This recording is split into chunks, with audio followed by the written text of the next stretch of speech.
UMKM merupakan salah satu tonggak perekonomian di Indonesia.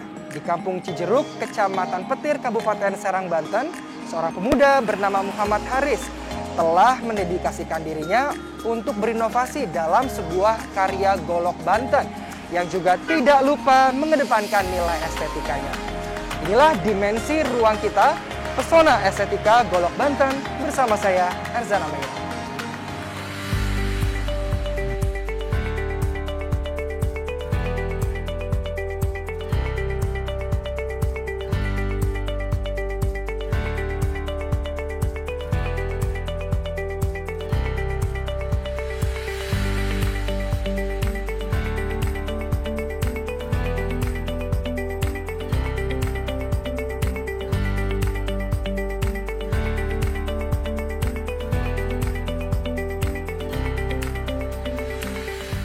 Ya pemirsa, saat ini saya sudah berada di Kampung Cijeruk, Kecamatan Petir. Kali ini saya akan mengajak Anda untuk melihat secara langsung sekaligus terlibat secara langsung dalam proses pembuatan golok Banten. Dan kita juga akan mengulas lebih dalam lagi terkait falsafah apa saja yang terkandung di dalamnya. Dan saat ini saya sudah bersama dengan Kang Haris atau yang akrab disapa sebagai Kong Haris. Halo Kong Haris, apa kabar? Oke, baik. Iya, baik ya Kong ya. Kalau dilihat-lihat nih dari perawakannya, kayaknya Kong Haris sama saya mudaan Kong Haris, tapi kok dipanggilnya Kong Haris ya, bukan Akang? Oke, usia saya sendiri baru 22 tahun ya. Nah, kenapa saya dipanggil Kong Haris? Karena nama Kong Haris itu nama yang sangat unik. Akhirnya saya kembangkan supaya cepat lebih terkenal saja. Oke, jadi nama beken ya Kong ya. Oke Kong, kalau gitu kita sambil jalan-jalan boleh ya Kong ya? Boleh, boleh. Oke, nah Kong Haris, saya tuh jadi penasaran nih. Kenapa sih Kong Haris ini di usia yang masih terbilang muda, kok kepikiran gitu loh untuk mengembangkan suatu usaha dengan kerajinan golok ini sendiri gitu Kong? Oke, berbicara ide ya. Berarti ide awal berbisnis golok ini adalah saya itu termotivasi.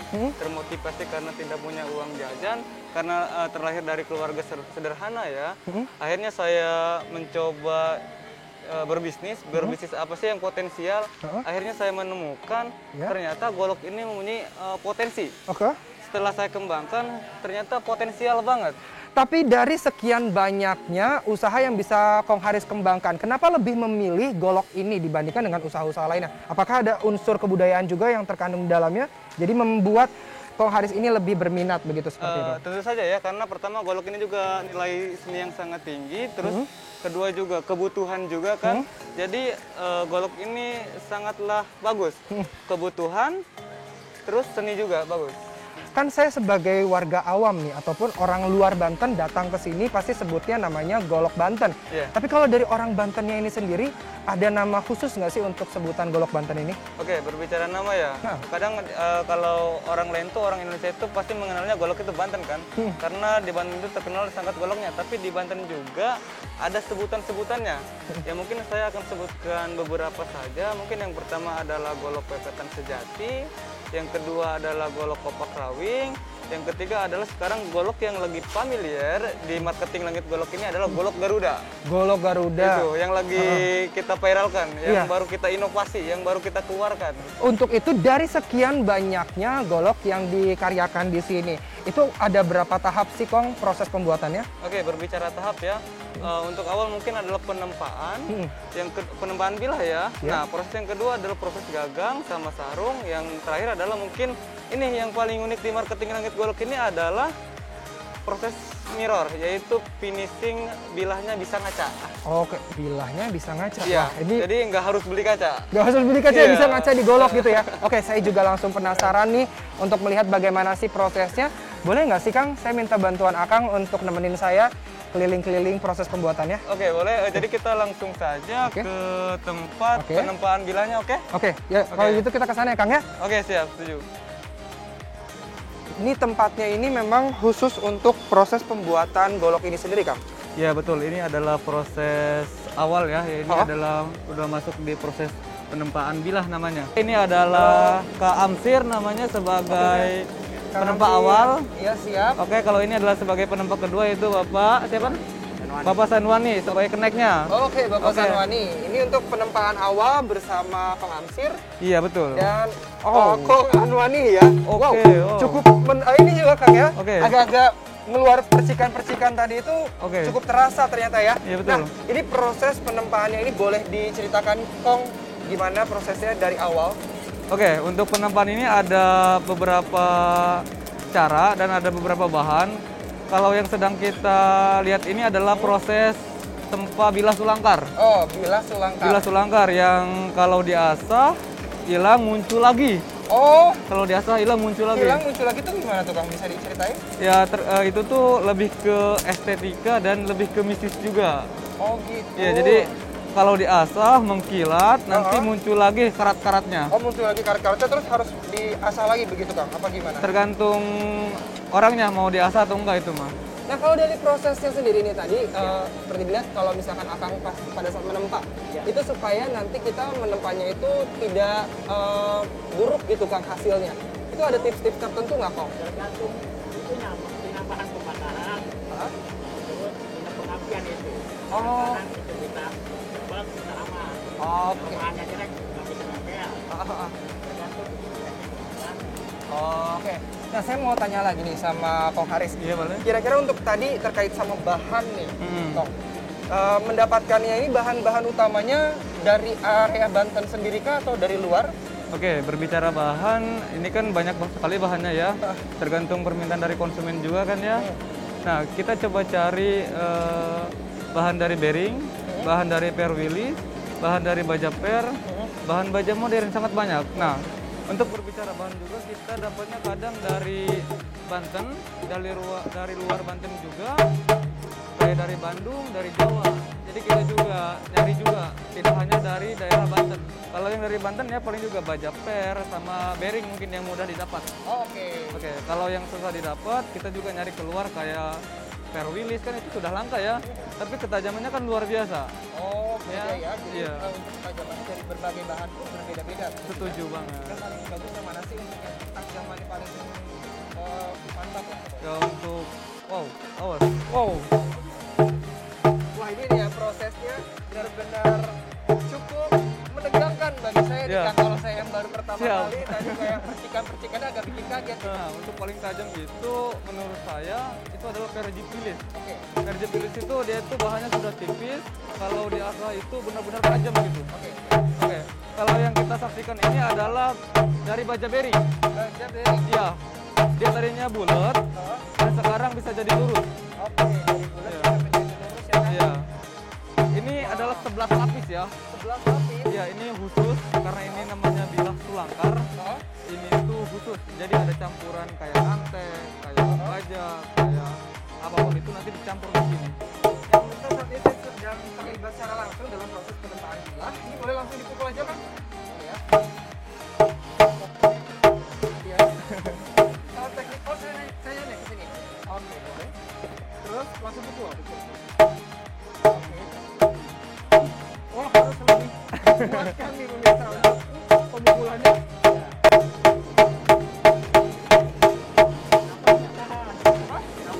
Oh, napasnya tahan. Oh, kita ada teknik pernapasan juga pemirsa. Ya pemirsa, itu tadi hasil tempaan saya bersama dengan Pak Angkir, yaitu penempa bilah yang disebut dengan bearing. Bearing ini berukuran sekitar 27 cm.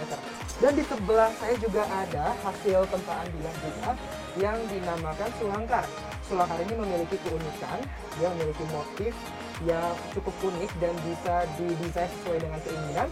Namun salah satu keunikannya lagi dari sulangkar ini adalah ketika diasah dia nanti akan hilang. Namun dalam waktu sekitar 1 sampai 2 jam motifnya itu akan kembali muncul, dan ini suatu keunikan tersendiri dari varian sulangkar ini.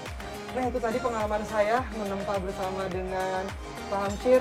Ternyata cukup sulit ya Pak ya, dan juga membutuhkan keahlian khusus, membutuhkan keberanian khusus juga untuk dapat maksimal menempa bilah, khususnya bagi yang baru pertama kali seperti saya. Nantikan proses lainnya, proses selanjutnya, tetap bersama kami di Dimensi Ruang Kita. Wah, ini Pak.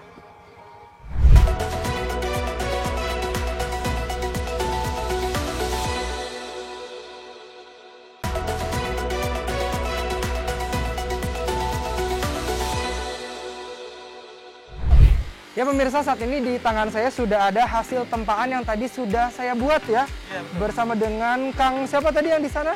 Kang Amsir. Kang Amsir ya. Dan ini namanya adalah golok Golok sulangkar. sulangkar. Dan golok sulangkar ini akan kita sempurnakan lagi ke depannya. Dan kalau gitu langsung saja Kang, habis ini kita langsung melalui proses apa namanya? Oke, kita langsung ke proses gagang sama proses sarung. Oh, proses gagang dan sarung. Oke, boleh nanti saya lihat nanti. Siap, boleh kita sambil lihat-lihat nih. Ini dia workshopnya ya. Kita ke proses gagang sama sarung dulu ya. Oke, gagang dan Oke. juga sarung dulu. Di sini Oke. kenalin dulu ke yang buatnya yang Oh. bisa disebut juga maker. Halo, Penting langit ini adalah Kang Yusuf. Kang Yusuf. Nih, Kang Yusuf dan juga Kong Aris nih. Siap. Aku mau tanya dulu dong, kira-kira untuk pembuatan gagang ataupun dari sarungnya ini atau serangka ya disebutnya juga ya. Nah, si gagangnya ini sendiri ada nggak sih pakem-pakem tertentu atau standar khusus untuk ukiran-ukiran ini, ada ciri khas khusus nggak? Oke, berbicara SOP berarti ya. Iya, Jadi, betul. Standarisasi golok ini mau dibuat seperti apa kan? Iya. Harus seperti apa? Jadi ya, ini bisa kita lihat juga ya. Hmm? Ini contoh gagang motif Garuda. Ya. Ini sudah saya kasih standarisasi langsung ke produksinya bahwa golok Garuda ini gagangnya harus seperti ini. Panjangnya juga harus 15 cm. Oh, harus 15 cm. Tergantung permintaan juga ya. Ah. Kembali ke tergantung permintaan, nanti itu menyesuaikan posisinya. Jadi marketing langit golok ini ada standarisasinya juga untuk gagangnya juga. Mungkin seperti itu. Untuk bahannya atau ukirannya ada ciri khas tertentu, misalnya untuk golok Banten itu harus dengan ukiran-ukiran yang seperti apa, atau nggak boleh keluar dari pakem yang mana, begitu ada? Oke, untuk sementara adalah kita sifatnya bebas karena kita ngejar pasar juga. Jadi kita tuh sesuai permintaannya juga ada gambar wayang, ada gambar Garuda, ada gambar togong. Nah, yang sekarang lagi viral adalah lambang Garuda ini. Oke, Gambar Garuda. Gambang negara ya. Iya. Ini sudah disebarluaskan atau bagaimana? Sudah. Ini Sudah, ya? produksi yang kedua ini. Untuk bahannya sendiri nih, Kang Yusuf, kira-kira apa saja sih yang dipakai bahan-bahan untuk membuat gagang ini sendiri, dan dari mana saja nih untuk mendapatkan bahan-bahannya? Kalau untuk bahan yang dipakai itu ya, Hah? kita menggunakan tanduk-tanduk yang kayak gini.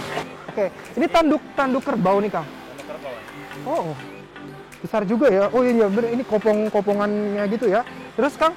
Kalau untuk sarung, Hah? atau serangka itu Ya.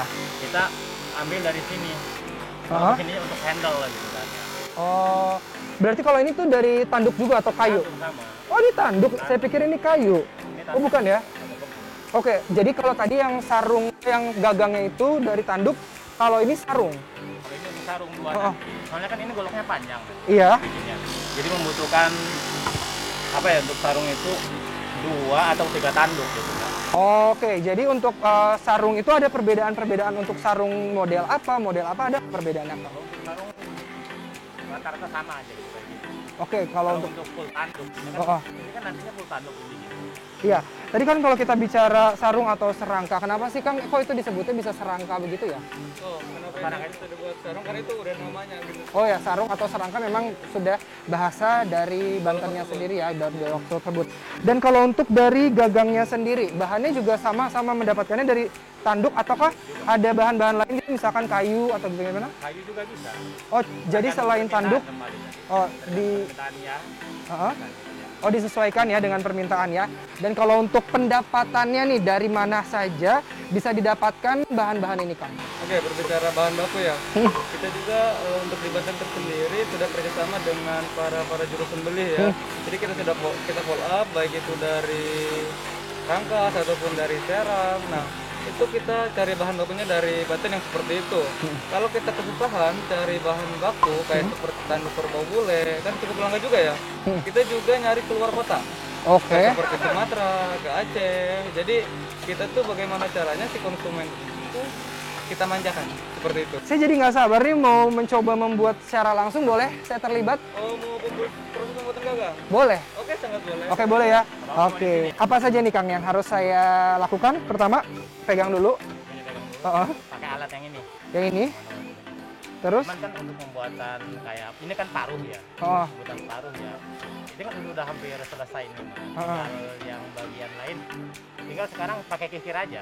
Bismillah ya, semoga tidak merusak estetikanya. Gini bener Kang? Nggak apa-apa ya kayak gitu.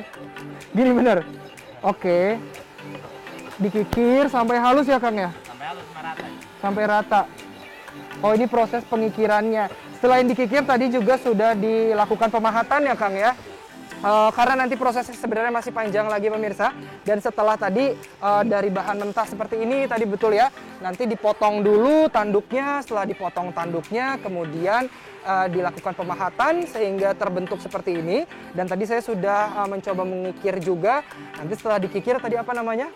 Kerik lagi. Dikerik lagi, dihaluskan lagi dengan proses yang begitu panjang.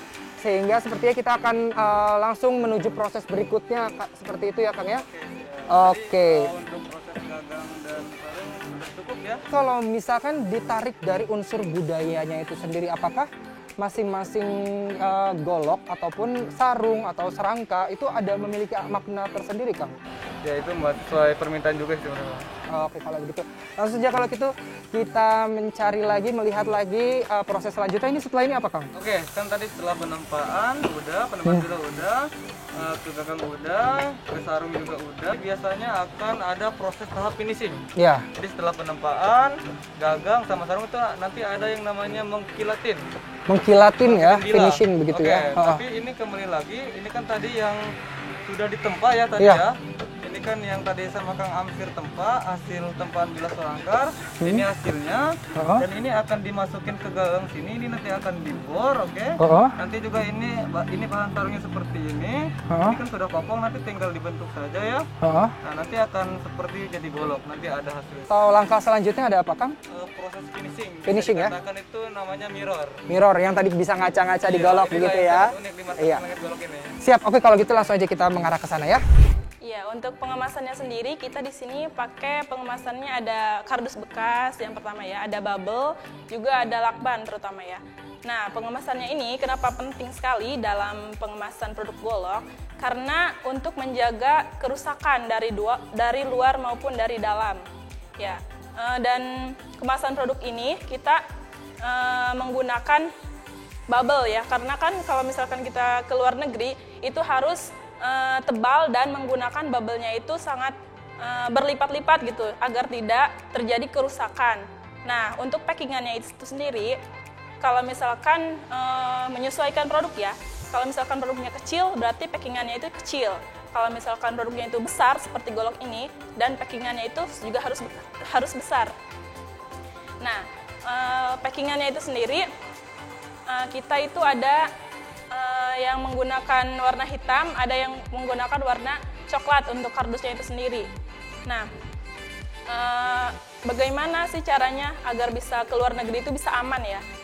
Karena kita itu sudah bekerja sama dengan pihak-pihak luar agar produk kita ini selalu diamankan gitu, dan mencantumkannya itu jangan senjata tajam ya. Iya, untuk ke luar negeri sendiri itu kita udah ke Malaysia ya. Dari Malaysia itu dibatas, ada yang 3 bulan, bisanya ada yang 1 bulan gitu tuh. Kan kita menggunakan platform yang apa? Yang lagi tren nih saat ini apa gitu. Kita mencoba gitu memasarkan di situ. Dan alhamdulillah sudah ke Malaysia.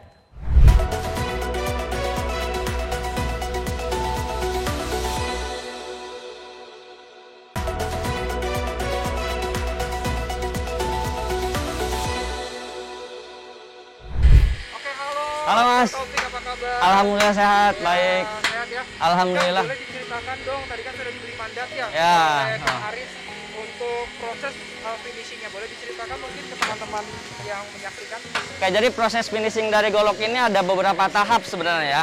Yang pertama itu ada tahap amplas kasar. Nah, amplas kasar itu membuat bilah yang awalnya sudah jadi itu diamplas supaya teksturnya lebih halus. Nah, setelah diamplas kasar ada juga yang namanya proses glossy. Nah, setelah proses glossy ada yang namanya proses amplas halus. Nah, proses tahap akhir atau proses yang bisa membuat golok kita ini menjadi mengkilau itu adalah namanya proses mirror polish. Nah, proses mirror polish ini yang bikin golok kita ini menjadi punya ciri khas tersendiri yaitu mengkilat dari tekstur bilahnya tersebut. Ada yang glossy, ada Iya. yang doff. Ini untuk hasil dari golok hanya untuk glossy saja atau bagaimana? Tidak sebenarnya, tidak hanya untuk mirror, ada juga yang namanya bilah satin. Nah, bilah satin itu maksudnya tidak mengkilau, akan tetapi tidak kasar juga gitu tuh. Tapi dia tetap tetap halus, tapi tidak dibuat mengkilau atau bisa ngaca, tidak gitu tuh. Oke, proses pembuatannya ini memakan waktu berapa lama? Biasanya finishing ini kita memakan waktu berapa lama, Pak? Ya, kalau untuk finishing sebenarnya tidak terlalu lama. Dari proses amplas kasar, proses glossy dan amplas halus itu di kisaran waktu 20 menit, Mas. 20 menit itu selesai untuk satu buah golok finishing. Cukup 20 menit kalau untuk finishing ya. Ini kira-kira saya bisa nggak sih untuk coba secara langsung? Ini aman nggak? Aman, Mas. Kita perlu teknik yang khusus ya, Ya. Kang ya. Jadi tidak bisa sembarangan. Seperti ini sudah betul? Ya, ini agak ke tengah nih, sini. Ini Jadi yang keras aja di sini ya nih. Nah, apa? Yang harus genggamnya harus kuat. Nah, benar tangannya? benar. Bismillahirrahmanirrahim. Bismillah. Pemirsa. Aman, insya Allah aman. Nah, ini proses membuat mengkilatnya itu di sini. Ini namanya proses mirror di sini. Aman sudah. Ini sudah mengkilat termasuknya, ya sudah mengkilat. Sebenarnya ini agak-agak menakutkan ya, Kang. Agak Tapi ngeri kalau memang, misalkan agak tidak ngeri. Coba, kita nggak tahu bagaimana rasanya. Makanya ada tekniknya gitu, Mas. Oke, baik. Jika, barusan saya agak sedikit Agak panas. ya. Ada teknik-teknik khusus lain tidak untuk menjadikan ini mengkilat atau dicampur bahan apa begitu? Ada, Mas. Jadi campurannya nih, ini bahannya nih. Punten, maaf. Nah, ini bahannya namanya batu hijau nih, Mas. Oh, ini batu yang hijau. bisa membuat tekstur golok menjadi mengkilat ketika memang ditambah ini. Oke. Jadi bisa mengkilat, Batu hijau ini bisa ya. memberikan efek mengkilat. Kalau untuk yang teknik satin tadi beda lagi ya? Satin itu tidak tidak menggunakan mirror di sini, Mas. Jadi cukup di sana selesai gitu, nggak harus mengkilatin di sini. Saat ini saya juga penasaran nih untuk melihat bagaimana golok-golok yang sudah ditata begitu. Bisa kita Bisa, lihat Mas. ke tempatnya? Ya, bisa. Boleh. Di era digitalisasi sekarang, bahwasanya di marketing langit golok ini kita pemasarannya melalui e-commerce dan kita memproduksi barang-barang ataupun golok, diantaranya ada motif wayang, motif naga, dan yang lainnya. Nah, tentunya pasti tadi kita melihat bagaimana prosesnya ini. Dikasih kesempatan, terima kasih banyak. Dan kita akan melihat secara langsung nih untuk golok-golok yang sudah bisa dilihat oleh masyarakat luas ya. Boleh diceritakan dulu mungkin perbedaannya apa saja kalau kita ambil secara singkat saja ya, mungkin yang di sebelah sini, dan situ. Oke, saya ambil yang dari harga termurah dulu. mungkin. Baik, boleh. Saya ambil dari golok ini pepetan sejati ya. Oke, ini pepetan sejati yang bahan bilahnya tadi bearing tadi. Oke. Oke, ini bisa ngaca ya. Heeh. Seperti ini. Yang tadi sudah ditempa, ini akan hasilnya akan jadi seperti ini. Oke, ini harga yang paling murah, yang terendah, oke, sekitar 150.000. Oke. Nah, perbedaan yang kedua adalah jenis yang lain adalah jenis kopak rawing. Nah, ini jenis kopak rawing, kenapa ini berbeda? Ya, kalau yang tadi itu kualitas yang paling rendah, kalau ini yang menengahnya. Karena perbedaannya di mana? Perbedaannya adalah di bahan baku. Ini adalah puluh kayu johar dan aksesorinya tanduk. Sama, mesinnya juga mengkilat. Oke. Untuk tanduknya yang mana, Kang? Tanduknya, ini kalau boleh tanduk itu dari talinya. Oh, talinya tanduk ya. Iya, ini juga tanduk. Nah, mungkin ada lagi perbedaan yang lainnya, ini dari full tanduk kerbau. Oke. Ini motifnya motif apa ini? Oke. Sudah tahu? Soekarno ya? Iya. Oh, iya. Bapak Negara ya. Memang beragam sekali Iya. begitu ya motif-motifnya dan juga imajinasi dan juga kreasi yang juga dijabarkan di setiap karyanya Kong Haris. Ini juga full tanduk kerbau semua, 100%, baik dari Saya pikir gagak- kayu loh. Enggak, tidak ada kayu. Oh, Dari ini tanduk gabang ya? sampai sarung full tanduk kerbau dan talinya. Nah, ini adalah proses yang paling sulit, adalah proses di sarung pas pembuatan simpai namanya. Ini kecil-kecil ini tanduk namanya. Kan bukan plastik ini, dari tanduk semua. Iya ya. Oke. Tanduknya dililit begitu. Iya, Kong. ini sudah tidak jatuh. Ini sudah ngunci. Ini sudah standarisasi dari golok marketing langit ini. Ini kalau tali merah ini adalah lebih variasi saja. Semoga Kong Haris juga bisa menginspirasi pemirsa yang ada di rumah maupun dimanapun berada melihat tayangan ini juga ke depannya bahwa keterbatasan ekonomi juga bukan menjadi halangan bagi kita ya untuk berkreasi, justru dapat menjadi semangat kita untuk bisa menciptakan versi terbaik dari diri kita.